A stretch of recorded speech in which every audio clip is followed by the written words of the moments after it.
Hello friends, स्वागत है मेरे चैनल होम पीसीएस में। जहाँ तक आपने देखा था कि मैंने मुग़ल कालीन में जितने भी टॉपिक थे स्थापत्य कला से सबको क्लियर करा दिया है। आज हम संगीत कला के बारे में देखेंगे और संगीत कला से भी बहुत सारे क्वेश्चन पूछे जाते हैं मुग़ल काल से। संगीत कला और एक और टॉपिक चलेगा हमारा जो होगा मैं बता दूं साहित्य, संगीत और साहित्य पे।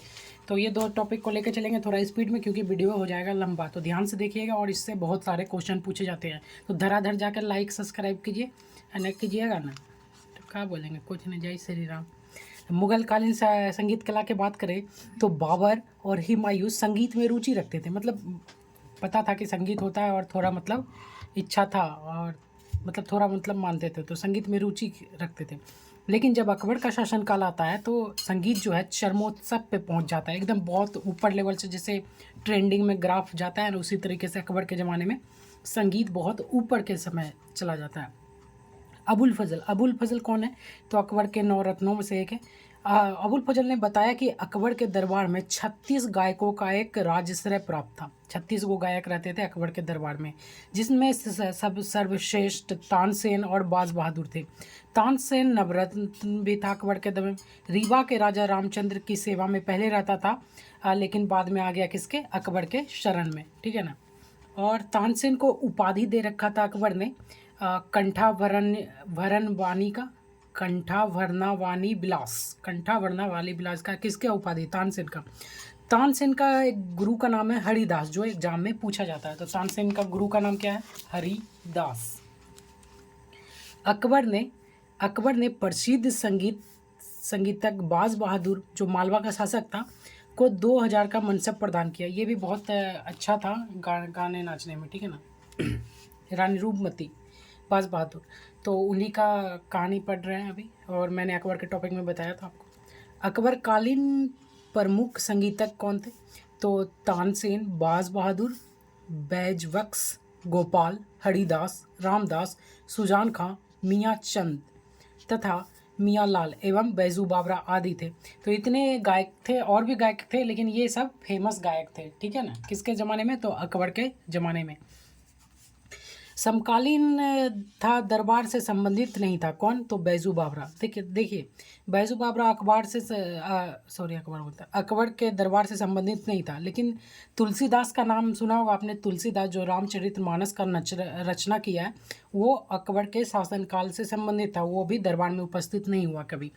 तो अकबर स्वयं भी नगाड़ा बजाने में निपुण था। देखिए संगीत के मामले में एक वाद्य यंत्र था उसके पास, जिसका नाम था नगाड़ा, और उसको बजाते रहते थे। अकबर के समय में ध्रुपद गायन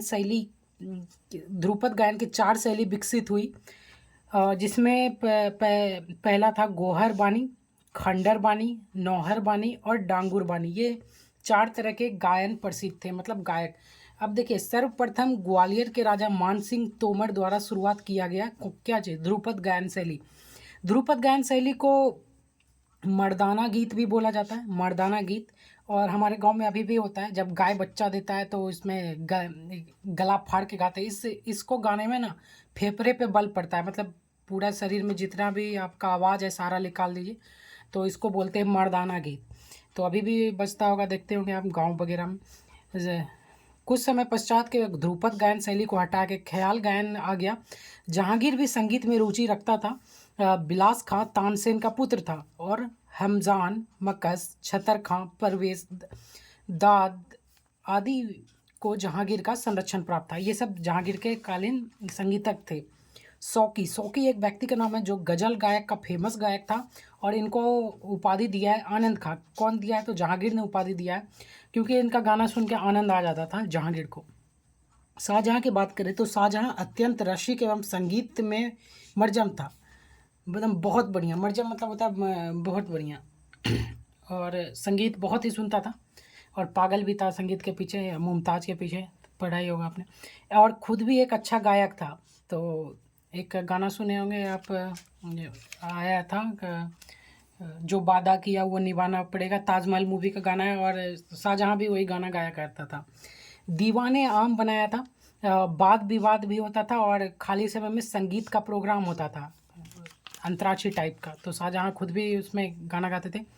प्रमुख संगीतक थे लाल खां, उपाधि दिया था गुण समुंदर का। बहुत बार एग्जाम में पूछा गया कि लाल खां को शाहजहां ने किस चीज़ का उपाधि दिया था? गुण समुंदर का। और लाल खां एक बहुत ही अच्छा गायक था। रामदास, सूरसेन, खुशहाल खां, ये क्या है भाई?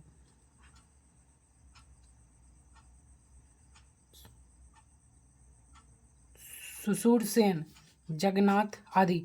देखिए सूरसेन यहाँ पे हो गया, ये वो नहीं होगा, सुअसेन लिखा हुआ है तो ये नहीं होगा, हटाइए इसको। औरंगजेब के समय क्या हुआ? औरंगजेब ने बोला संगीत इस्लाम के विरुद्ध है, जो संगीत बजाएगा उसको अर्थी उठवा देंगे। तो औरंगजेब हर चीज़ का अर्थी उठवाता था। हर चीज़ इस्लाम के विरुद्ध है, इस्लाम के द्वारा नहीं है। यद्यपि कुशल बीना वादक था और प्रमुख संगीतक भी था। खुद ही एक बीना बजाता था, बीना वाद्य यंत्र बजाता था और थोड़ा मना गाता था। और भले इस्लाम के विरुद्ध संगीत को मानता था, किसी को बजाने का अनुमति नहीं देता था, बस उसका मन होगा तो थोड़ा मतलब बजाएगा। इसी के काल में भारतीय शास्त्रीय संगीत पर फारसी भाषा में सर्वाधिक पुस्तक लिखी गई है। देखिए भारतीय शास्त्रीय संगीत पर फारसी भाषा में सर्वाधिक पुस्तक किसके काल में लिखी गई है? तो औरंगजेब के समय में, याद रखिएगा। रसबैन खां, कृपा, कलावंत खां, सुखी सेन, हयात, सरसेनैन इत्यादि, ये सब औरंगजेब के समय में फेमस गायक थे, संगीतक थे।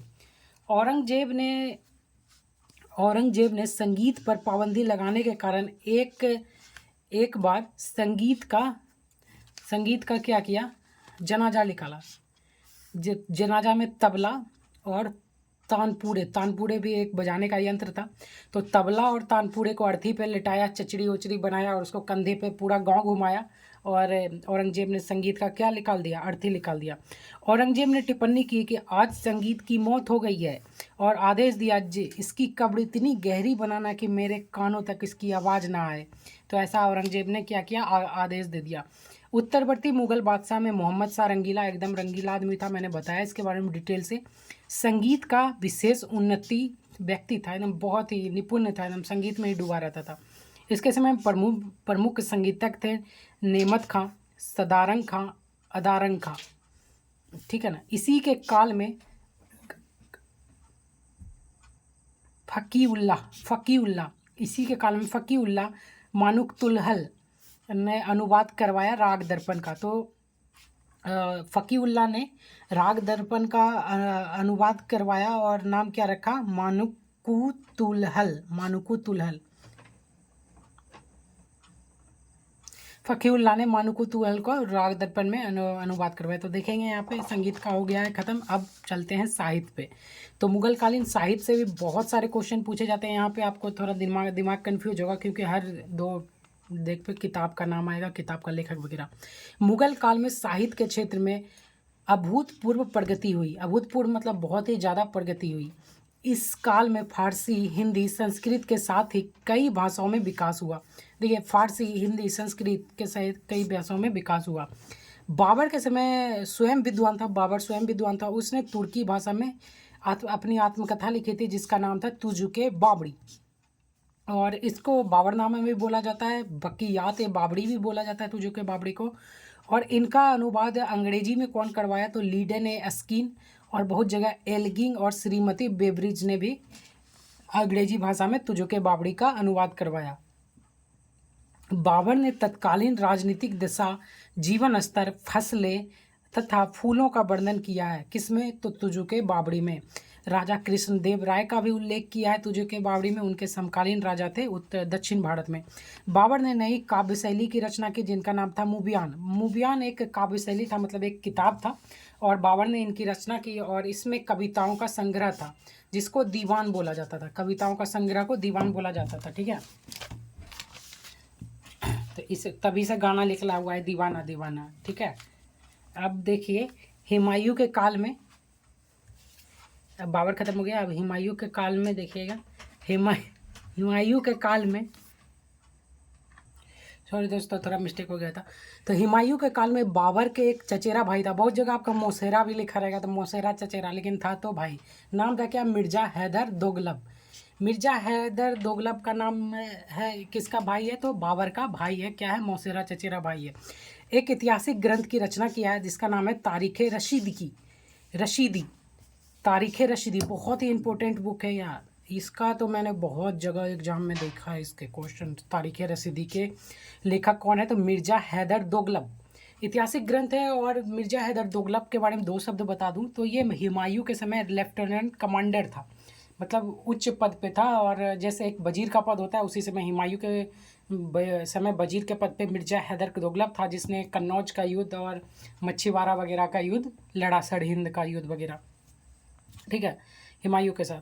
तो वही आदमी है। और 1540 में इसकी रचना होती है, हुमायूं के समय ही, तारीख़ रसीदी की 1540 में। हुमायूं एक आमिर जिसका नाम था ख्वादम मीर ने रचना किया है कानून हुमायूनी। ये भी एकदम याद रख ही लीजिए, BBI जिसको बोलते हैं। कानून हुमायूं की रचना कौन किया है? तो ख्वादम मीर ने किया है। ख्वादम मीर को उपाधि दिया है अमीर अकबर की उपाधि दिया है कौन? हुमायूं ने। हुमायूं नामा का रचना गुलबदन बेगम ने किया है। गुलबदन बेगम हुमायूं की बहन थी, और गुलबदन बेगम ने क्या रचना कर दिया है? हुमायूं नामा का, ठीक है ना। और बाबर ने इनको उपाधि दिया, हुमायूं ने इसको उपाधि दिया the princess rose body.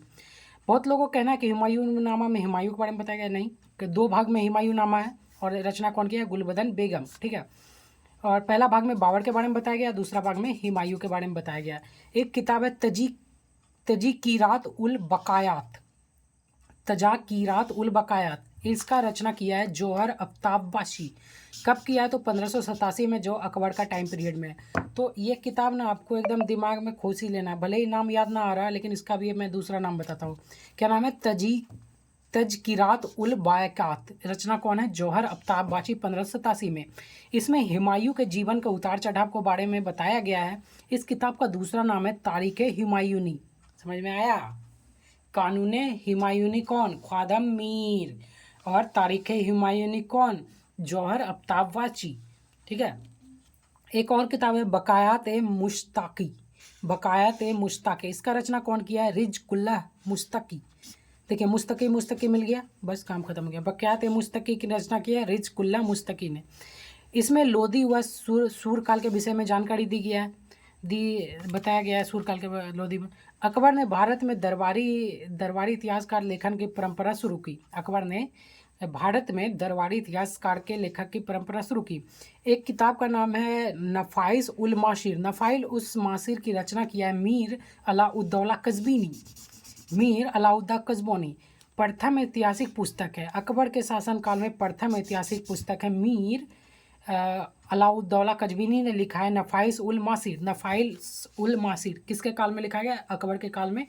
Mir अलाउद्दौला कज़बीनी। मैं 2-3 बार रिपीट कर रहा हूँ ताकि आपको याद हो जाए। अगर आपको याद नहीं होता है ना, तो इस चीज़ को आप कॉपी पे नोट करें, एक बार ही नोट करें और एक बार पढ़ें, आपको याद हो जाएगा 100%। अकबरनामा की रचना अबुल फजल ने किया था, और अकबरनामा 3 भाग में डिवाइडेड है, ठीक है ना। अकबरनामा की रचना कौन किया? अबुल फजल ने। और अकबरनामा 3 भाग में डिवाइड है। पहला भाग में बाबर हुमायूं सहित अकबर के पूर्वजों का वर्णन किया गया है, पूर्वजों का। दूसरा भाग में अकबर के शासन काल का कालक्रम दिखाया गया, और तीसरा भाग आईने अकबरी के नाम से जाना जाता है। तो अकबरनामा को ही आईने अकबरी बोला जाता है। आईने अकबरनामा का तीसरा भाग है कौन? आईने अकबरी। अकबर का सामाजिक प्रशासनिक चीज़ों का वर्णन किया गया है, ठीक है ना। इसमें तीसरा में अकबरनामा का तीसरा भाग आईने अकबरी है, जिसमें अकबर का सामाजिक प्रशासनिक चीज़ों का वर्णन किया गया है। थोड़ा सा और। अब आइए, अकबर के बाद कौन सा शासक आया था? एक थोड़ा बीच में छूट गया है, शेरशाह। तारीख़ शेरशाही की रचना किया अब्बास खां शरवानी ने। शेरशाह के सामाजिक प्रशासनिक का वर्णन है इस पुस्तक में। तारीख़ खान जहानी रचना 1613 में जहांगीर का लग रहा है, 1613। ख्वाजा नियामतुल्लाह जहांगीर का संरक्षण प्राप्त है। तो तारीख़ खान जहानी की रचना कौन किया है? तो ख्वाजा नियामतुल्लाह। मनखब उत तवारीख, जो मैं इंपॉर्टेंट बताऊंगा ना उसको आप दिमाग में एकदम घुसा लीजिए, ये पूछा ही जाएगा हर बार। मुनाखब उत तवारीख, मुनाखब उल तवारीख, ये किताब का नाम है, ठीक है ना। इसका रचना कौन किया? बंदायूनी। बंदायूनी बहुत ही फेमस व्यक्ति है और इनके बारे में बहुत बार देखे भी होंगे, सुने भी होंगे। बंदायूनी का पूरा नाम था मुल्ला अब्दुल कादिर इलन मुलुकसा। तो पूरा अपना नाम कैसे कहीं पे बोलेगा तुम्हारा नाम क्या है तो क्या बोलेगा? मुल्ला अब्दुल कादिर इलन मुलुकसा, इतना बड़ा नहीं, शॉर्ट में बंदायूनी बोलता था, बंदायूनी नाम से ही फेमस था, जो काव्य जगत में कादरी नाम से प्रसिद्ध था। देखिए बंदायूनी का एक और नाम है कादरी। कादरी काव्य, जब कविता वगैरह बोला जाता था तो उसमें कादरी के नाम से प्रसिद्ध था बंदायूनी। हिंदुस्तान का आम इतिहास कहा जाता है किसको? मुनकब उत तवारीख को। मुनकब उत तवारीख को हिंदुस्तान का आम इतिहास कहा जाता है इस किताब को, ठीक है ना। किस किताब को? तो मुनाकब उत तवारीख को हिंदुस्तान का आम इतिहास कहा जाता है। गजनवियों के समय अकबर के समय तक उल्लेख है। इस किताब में जो मुनकब उत तवारीख है, इस किताब में गजनवियों से लेकर अकबर समय तक का उल्लेख दिया गया है।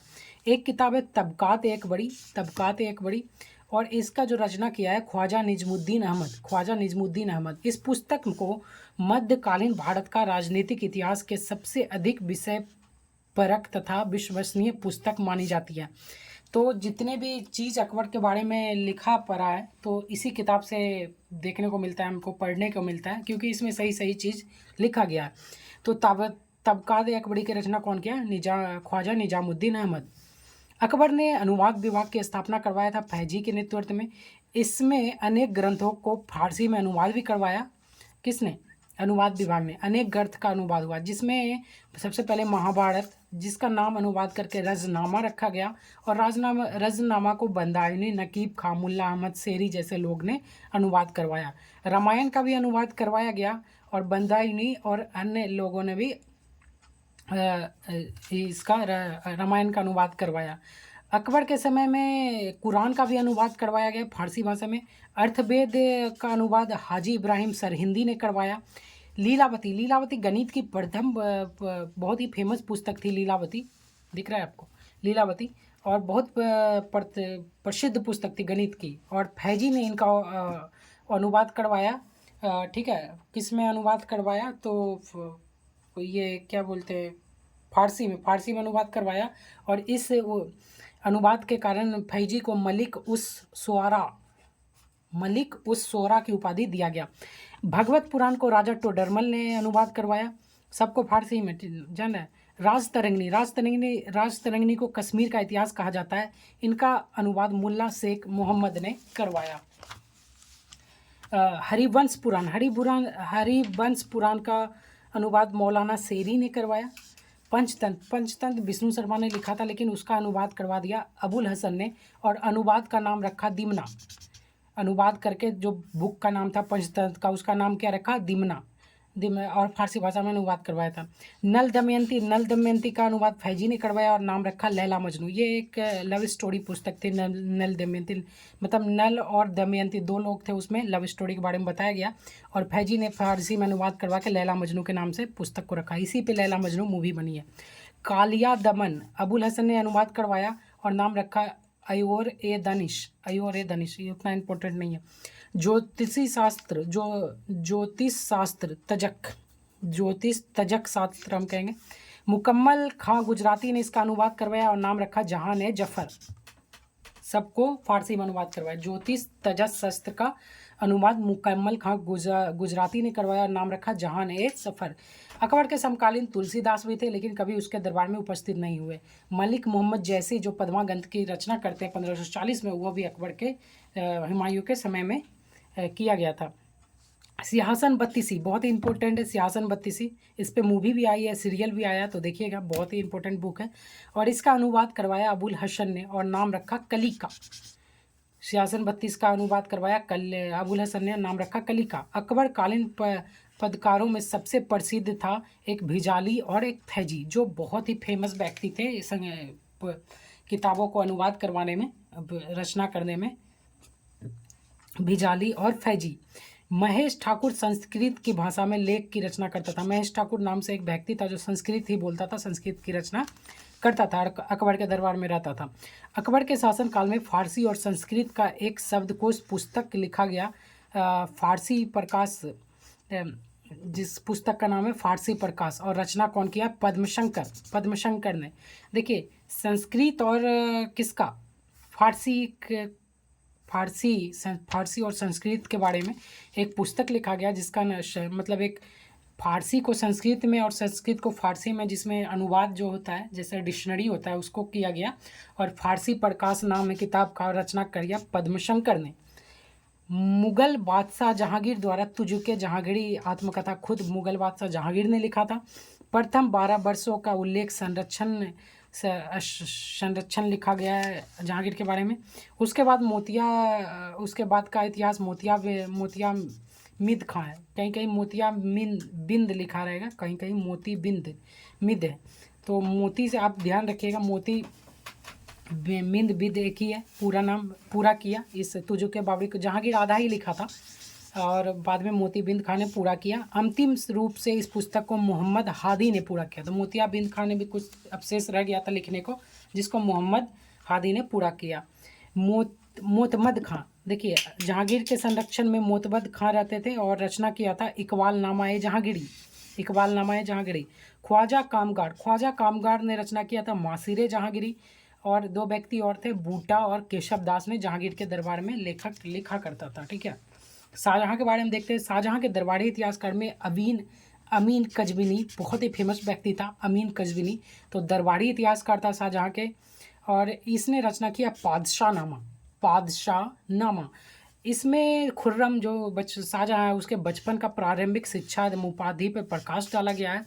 और शाहजहां के दरबार में 3 और ये जो इतिहासकार रहते थे लेखक, अब्दुल हमीद लाहौरी, इनायत खां, मोहम्मद शदीक ने भी रचना किया है पादशाहनामा का। तो ऐसा हो सकता है मोहम्मद शदीक और अमीन कज़विनी ने मिल के पादशाहनामा का रचना किया। अब्दुल हमीद लाहौरी ने रचना किया बादशाहनामा का, इनायत खां ने रचना किया है शाहजहांनामा का। तो इस बार बीपीएससी में पूछा गया था कि शाहजहांनामा का रचना कौन किया था, तो इनायत खां ने रचना किया था। अब ख़त्म हो चुका है, बिल्कुल घबराए नहीं। शाहजहां ने कभी कलम एक राज कवि था, कभी कलम को अपना राज कवि बनाया। और साकीनामा, कभी कलम ने साकीनामा पुस्तक की रचना की। देखिए चंद्रभान ब्रह्मन ने 4 चमन पुस्तक की रचना की। पंडित जगन्नाथ शाहजहां के दरबार में रहता था और इसने रस गंगाधर और गंगा लहरी पुस्तक की रचना की। दारा शिकोह शाहजहां का सबसे बड़ा लड़का था और भगवत गीता योग वशिष्ठ को फारसी में अनुवाद करवाया। ये एकदम ध्यान से खोज लीजिए दिमाग में। भागवत गीता और योग वशिष्ठ को फारसी में अनुवाद कौन करवाया, तो दारा शिकोह। वेदों का संकलन और 52 उपनिषद को सिर अकबरी नाम से अनुवाद करवाया। तो ये भी एकदम सिर अकबरी की केबीसी में 1 करोड़ का क्वेश्चन पूछा गया था एक बार 2014 में शायद, सिर अकबरी से 2017 में शायद। तो सिर अकबर का फारसी में अनुवाद कौन करवाया, तो दारा शिकोह ने करवाया। और वेदों का संकलन 52 उपनिषद को भी दारा शिकोह ने करवाया। औरंगजेब का समय जब आता है तो वो औरंगजेब कहता है इतिहास लेखन के विरुद्ध है, इतिहास जो लिखेंगे वो इस्लाम के विरुद्ध है, संगीत भी विरुद्ध है, सब कुछ विरुद्ध है इस्लाम के, औरंगजेब कह रहा है। ढिल्ला दिमाग का आदमी था।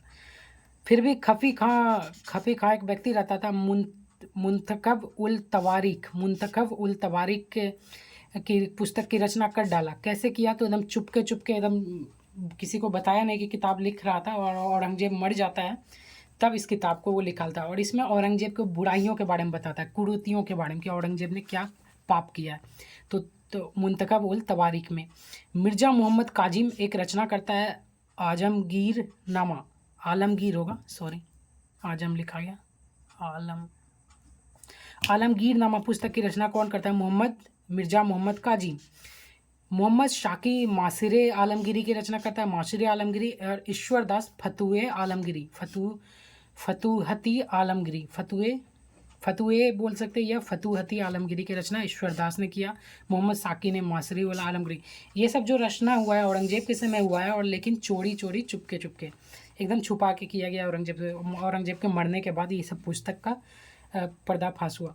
मुगल राज का गजेटियर कहा जाता है इस पुस्तक को, किसको, मोहम्मद शाह के जो मासिरे आलमगिरी को मुगल राज का गजेटियर कहा जाता है। गजेटियर देखिए डॉक्टर जदुनाथ सरकार, डॉक्टर जदुनाथ सरकार जो व्यक्ति है उसने मुगल राज का गजेटियर कहा किसको? मासिर उल आलमगीर। गजेटियर क्या होता है आप कमेंट करके बताएंगे। औरंगजेब ने अनेक अरबी ग्रंथों की सहायता से फारसी में एक न्याय और कानून की पुस्तक खुद बैठकर लिखा।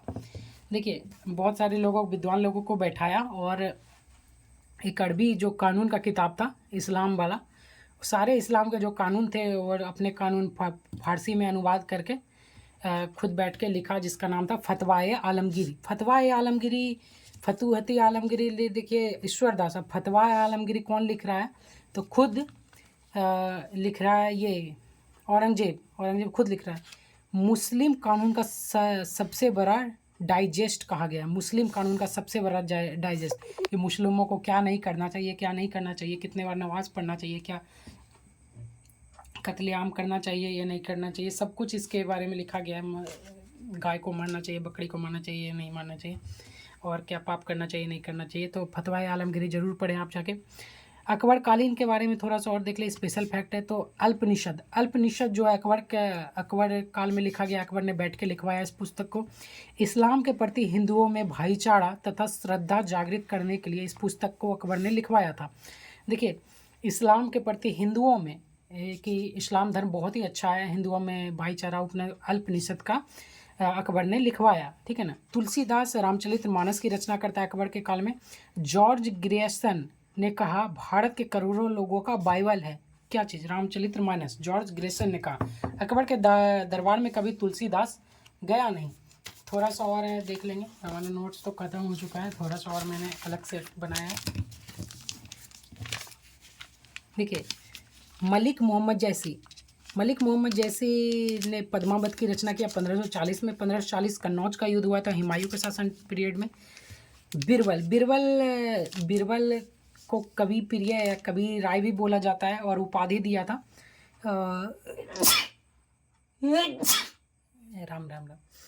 राम हरि चक्रवर्ती महापात्र का उपाधि दे रखा था किसको? बीरबल को। तो कवि राय उपाधि क्या था? कवि राय और कवि प्रिय बीरबल की, और इसने रचना किया था महापात्र की, ठीक है ना। और नरहरि चक्रवर्ती दोनों मिलके इस किताब को रचना किया था महापात्र का। जहांगीर के समय सूरदास ने रचना किया सूरसागर का। तो जहांगीर के समय सूरदास ने रचना किया किसका? सूरसागर का। कश्मीर का मोहम्मद हुसैन जड़ी कलम और उपाधि अकबर ने दिया था, ठीक है ना। मोहम्मद हुसैन को कश्मीर का जड़ी कलम की उपाधि दिया था, ठीक है ना। तो जड़ी कलम का उपाधि किसको मिला? तो ये मोहम्मद हुसैन को, जो कहाँ का रहने वाला था? कश्मीर का। उर्दू में जवान हिंदवी अमीर खुसरो ने लिखा था, और एक तरीके कविता था उर्दू में लिखा था, ठीक है ना। जवान हिंदवी कौन लिखा था? अमीर खुसरो के बारे में कहा जाता है कि 7 सुल्तानों का काल देखा है, ठीक है ना।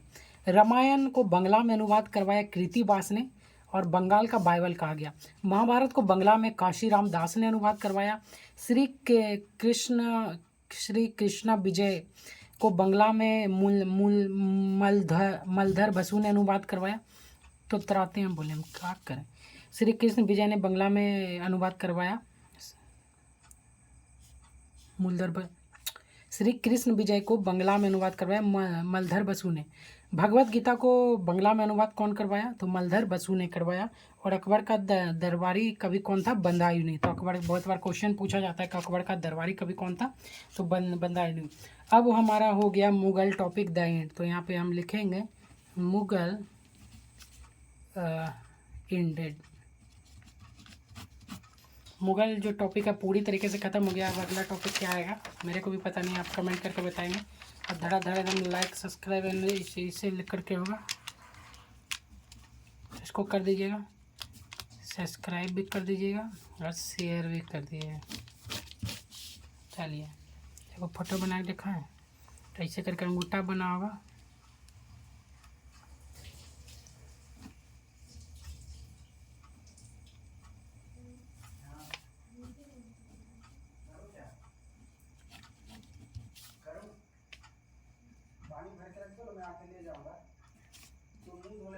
ठीक है, तो कर दीजिएगा।